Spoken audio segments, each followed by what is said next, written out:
তোলাবাজি ও সন্ত্রাসের দায়ে পুলিশের জালে কেকেএসসির সেক্রেটারি ও তৃণমূলের পঞ্চায়েত সদস্য কামরুদ্দিন খান।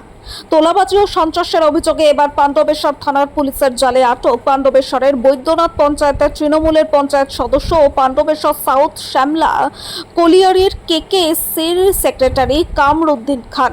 ধৃত ব্যক্তি পাণ্ডবেশ্বর থানার দান্ন এলাকার বাসিন্দা বলে জানা যায়। শুক্রবার রাত্রিতে অভিযান চালিয়ে পাণ্ডবেশ্বর থানার পুলিশ তাকে আটক করে এবং শনিবার ধৃত ব্যক্তিকে দুর্গাপুর মহকুমা আদালতে পেশ করে পুলিশ।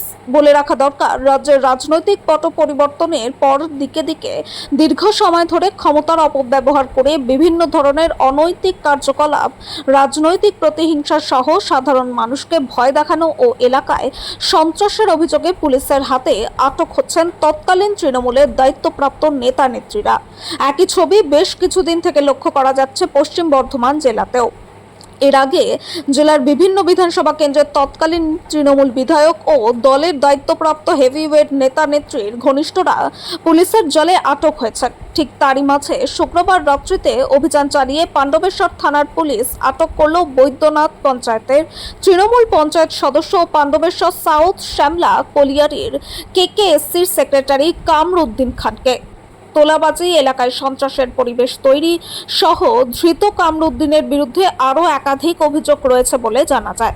শনিবার ধৃতকে পাণ্ডবেশ্বর থানা থেকে দুর্গাপুর মহকুমা আদালতে নিয়ে যাওয়া হয়। ধৃত কামরুদ্দিনকে গ্রেফতারির প্রসঙ্গে জানতে চাওয়া হলে তিনি জানান, গ্রামে আমার রেকর্ড খারাপ নেই, পুরোটাই রাজনৈতিক চক্রান্ত। বর্তমানে এমন ঘটনায় এলাকায় চাঞ্চল্য ছড়িয়েছে। কারণটা কি? পলিটিক্যাল কারণ গ্রামে এরকম তো কোনো আমার রেকর্ড খারাপ নেই বা পয়লাবালি তো করি নাই। এবারে পলিটিক্যাল সবাইকে ফাঁসাচ্ছে, গ্রাম যে না থাকে। এটা কতদিন আগেকার কেস দিচ্ছে? হ্যাঁ, কতদিন আগেকার কেস দিচ্ছে এটা? কিছু জানি এসে ব্যাপারে কি কতদিন কেস দিচ্ছে না দিচ্ছে, ঠিক আছে।